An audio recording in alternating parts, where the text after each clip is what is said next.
पुलवामा में एक वाकया होता है, भारत इल्जाम लगाता है कि पाकिस्तान ने किया, शाम तक उसको सारे मगरबी मुल्क कहते हैं कि India retains the right to retaliate.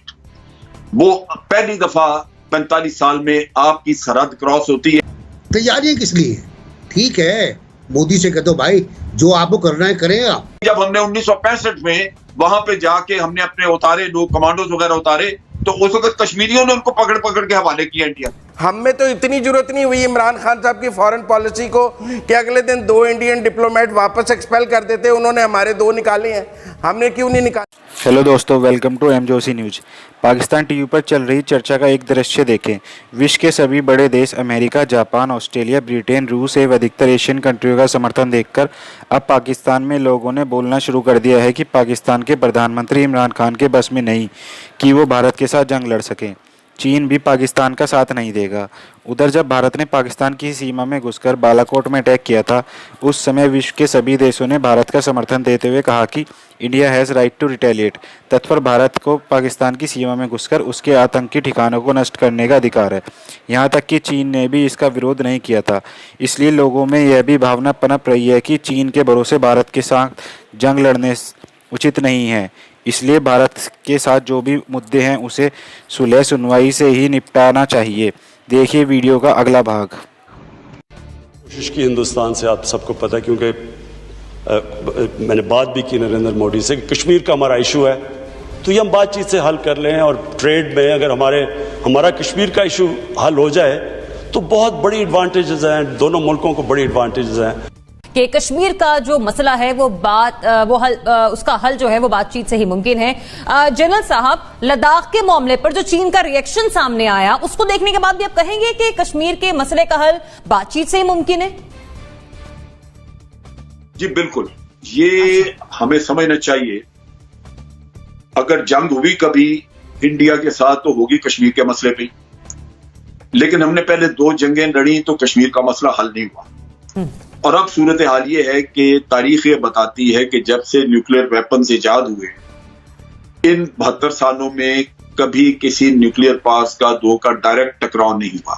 2 ताकतें डायरेक्ट नहीं जंग में गई। उसकी बुनियादी वजह यही है कि उनके दरमियान जंग शुरू हो सकती है लेकिन खत्म होने का फिर कोई ऐसा दावा नहीं हो सकता। भारत की आप बात सुनिए, जब वो चीन से बात करता है तो उसको बार बार यही कहता है कि जंग मसला नहीं है सारे किस्से का, और ये बार बार कहता है कि हम मुज़ाकरात के जरिए ये सरहद का किस्सा हल करेंगे। चीन भी यही कर रहा है, चीन भी यही कहता है कि जंग मसले का हल नहीं, आप बातचीत करें। और लिहाजा बातचीत के जरिए उन्होंने पहले भी अपने कई दफा डोकलाम का पिछले 2 साल पहले उन्होंने हल किया। तो आज भी सूरत हाल यही है कि अगर कभी ये मसला हल होता है, बेशक वो दोनों मुल्कों के अपने जो डिक्लेयर्ड स्टांस हैं उनसे हटके हो, आउट ऑफ द बॉक्स कोई सोल्यूशन हो, कोई और एक्सेप्टेबल, क्योंकि थर्ड पार्टी कश्मीरी भी हैं, उनको भी एक्सेप्टेबल होना चाहिए, तो होगा वो इसी तरह बातचीत के जरिए। भारत बहुत दफा कोशिश कर चुके हैं कि मुज़ाकरात हों, लेकिन कि उनकी कन्वेंशनल पावर का डिफरेंशियल बहुत बेहतर है, उनकी सुपीरियरिटी है कन्वेंशनल पावर में, तो शायद वो होल्ड करके रख सकते हैं। मैं जो अर्ज कर रहा हूँ सिर्फ बात ये है कि अगर मैं जंग को आउट ऑफ एजेंडा करार दे देता हूँ, अगर मैं जंग को आउट ऑफ टेबल करार दे देता हूँ, और तो मोदी क्या करेगा मेरे साथ? तैयारियां किस लिए? ठीक है, मोदी से कह दो भाई जो आपको करना है करें आप। जो मैं एक सेकंड, अभी मैं एनबीसी वजाहत कर। देखिए, बात यह है कि आपको भूलना नहीं चाहिए कि हमने जो 2 जंगें लड़ी हैं वो कश्मीर पे ही लड़ी थी, और मैंने ये भी कहा कि तीसरी अगर हुई तो कश्मीर पे ही होगी। लेकिन जो फर्क आप नहीं समझ रहे वो ये कि यू कांट बी एग्रेसिव। आप पुलवामा का किस्सा देखें। पुलवामा में एक वाकया होता है, भारत इल्जाम लगाता है कि पाकिस्तान ने किया, शाम तक उसको सारे मगरबी मुल्क कहते हैं कि India retains the right to retaliate. वो पहली दफा 45 साल में आपकी सरहद क्रॉस होती है, इंटरनेशनल बाउंड्री, और वो बालाकोट जाते हैं। दुनिया में किसी एक जगह से, चाइना इंक्लूडिंग चाइना, कंडेमनेशन नहीं आई। आप बात समझ रहे हैं? पूरी दुनिया ने कहा कि नहीं ठीक किया पाकिस्तान।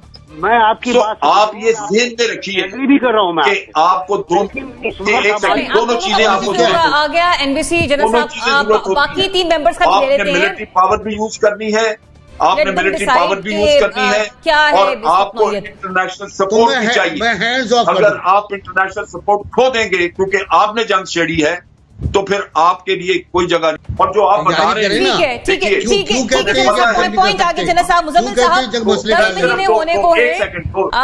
एक सेकंड जी जनरल साहब, देखिए बात यह है कि जो कश्मीर में लोगों के साथ हो रहा है वो हमें पता है, हमें भी पता है। लेकिन जब हमने 1965 में वहां पे जाके हमने अपने उतारे लोग कमांडोज वगैरह उतारे तो उस वक्त कश्मीरियों ने उनको पकड़ पकड़ के हवाले किया इंडिया, आपको पता ही है। ठीक है मुजम्मिल साहब। जी अब देखें, मैंने जनरल साहब की भी जो पूरी बात सुनी है और एनबीसी की भी सुनी है।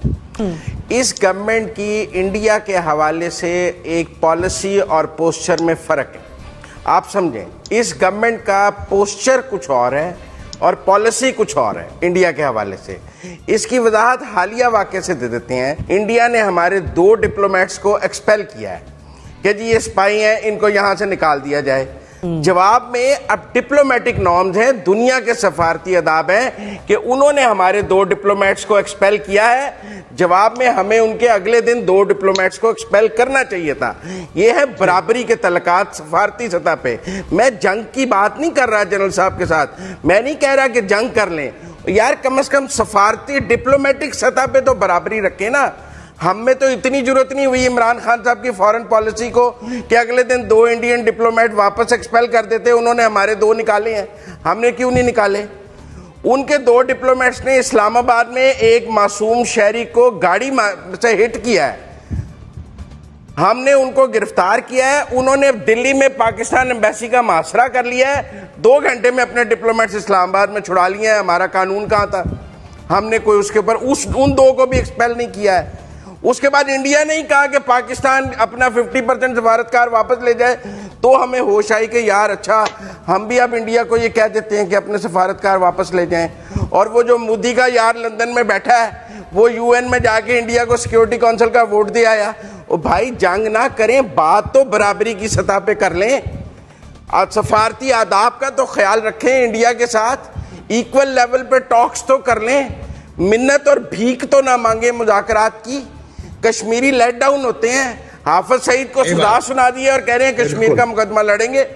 लेकिन अगर कोई मसला है उसके लिए आपको टेबल पे बैठना पड़ेगा। दूसरी तरफ बात यह आती है कि अच्छा चले हम बातचीत से मसले का हल निकालते हैं, टेबल पे बैठते हैं। उसके लिए आप क्या कर रहे हैं? उसके लिए हमारा फॉरेन ऑफिस क्या कर रहा है? उसके लिए हमारे प्राइम मिनिस्टर साहब कितनी तगोदो कर रहे हैं कि किस तरह हम कहाँ बैठा जाए। बेमरून ममालिक जो हमारे अपने इस्लामी ममालिक हैं, उनको आपने कितना कन्विंस किया कि वो इंडिया पे प्रेशर डालें, उनके साथ बिजनेस खत्म करें, अपने जो उनकी तरफ ओवरसीज उनके लोग काम कर रहे हैं उनको जॉब से निकालें, उन पे प्रेशर डालें। किस तरह प्रेशर डाल के उनको टेबल पर लाया जाए, ये इंपॉर्टेंट बात है। तो ये गवर्नमेंट को सिर्फ बयान दे देना इमरान खान साहब का ये काफी नहीं है, हमें उनको ये दिखाना पड़ेगा कि किस तरह आप टेबल पे उनको लाते हैं, बराबरी पे बिठाते हैं और बातचीत शुरू करते हैं और मसले का हल निकालते हैं। ये सोल्यूशन गवर्नमेंट ने या प्राइम मिनिस्टर इमरान खान ने हमें या कौम को देना है।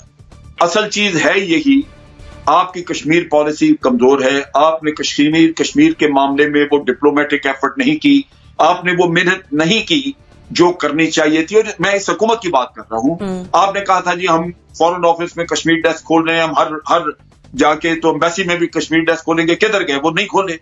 और इंडिया तकरीबन यकतरफा अपनी पॉलिसी प्रमोट कर रहा है। लेकिन उसके साथ साथ एक और जो चीज है, ये मैं एनबीसी के नॉलेज के लिए कह रहा हूं, जो पिछले दिनों में, पिछले 1-1.5 महीने में जितने कश्मीरी मुजाहिदीन मारे गए हैं, उतने पिछले 3 सालों में नहीं मारे गए थे। और इसकी बुनियादी वजह यह है कि जो इंडियन फोर्सेस हैं, इंडियन आर्मी है, वो पेनिट्रेट करने में कामयाब हो गई और उसके पास ह्यूमन इंटेलिजेंस मौजूद है, वहां पे मुखबर मौजूद है। इंडिया इन्हीं लोगों की मदद से हर इलेक्शन के बाद वहां पे मिलकर हुकूमत बना लेता है।